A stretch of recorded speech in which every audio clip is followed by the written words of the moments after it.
Brilliance Audio.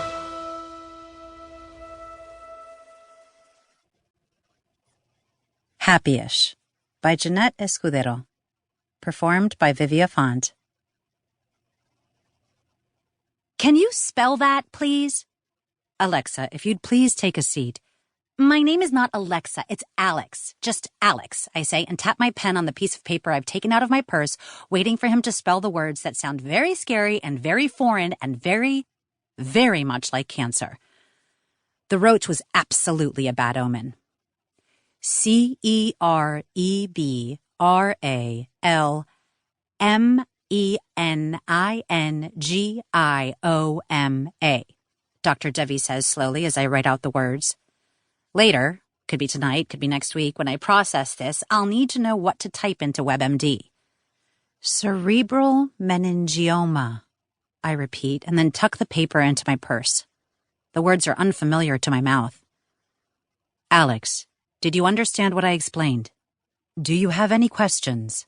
I know it's a lot to take in. Are you kidding me? I have all the questions. But I don't say that. Instead, I succumb to the fog and the tunnel vision and the headache I came in for. It's now a full drumline beating in my skull. Nope, I'm good. Please sit. I think we need to discuss this further. This is the second time I've met with Dr. Devi. The first time was 3 weeks ago, and that time he called me Alexandra. For someone who's giving me what feels like a death sentence, he should at least know my first name, right? Anyway, I came to see him because I fell at work. Okay, it wasn't exactly a fall. I'd been having a migraine for 2 solid days, and I got up too quickly from a meeting that lasted 27 years, and my legs gave out on me. I was sure it was just a head rush, or maybe my legs fell asleep from sitting so long. Unfortunately, Bernard Ray, my boss, saw the entire humiliating spectacle and insisted I strong-armed me to schedule an appointment with the doctor. Consequently, I called my PCP, who recommended I see a neurologist who could prescribe something for the migraines. And here I am, with a cerebral meningioma, whatever the hell that is. I thought going to the doctor was a waste of time, and I hate people fussing over me. When I was 16, I fell off my bike and broke my arm in 2 places. I didn't tell anyone until the pain was so unbearable I just couldn't hold it in any longer. My mothers drove me to the hospital, and when we got back home, Mima immediately took my bicycle to Goodwill. I didn't ride a bike again for 10 years. Of course you didn't forget how to ride a bike, Michael had said with a giggle as he helped me on the shiny yellow cruiser he'd gifted me one Christmas. There's a saying for that exact thing. I exhale loudly.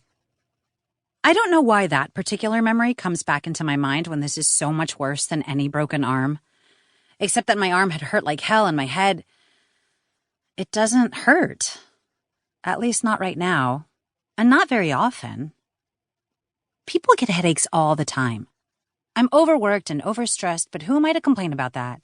I'm blessed to have a great job and to have pulled myself out of the hellish year I've had. Less than an hour ago, freaking rainbows were practically shooting out of my butt. And now here I am, with a tumor. Who has time for a tumor? I certainly don't.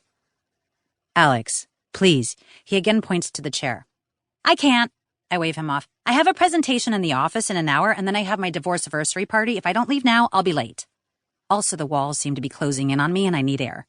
Fresh, outside, doctor-free air. He looks bewildered for a split second, then reverts to that fake-friendly tone doctors use when delivering bad news. Ms. Martinez, Alex, the tumor is large. It's pressing against important nerves in the part of the brain that controls your extremities. Without surgery, you... Yep, paralyzed. You said that already. Actually, no. I did not say paralyzed. I said trouble walking. Lack of muscle control and/or stability. It could also cause seizures and memory loss. It absolutely accounts for your headaches as well. It's a very slow-growing tumor.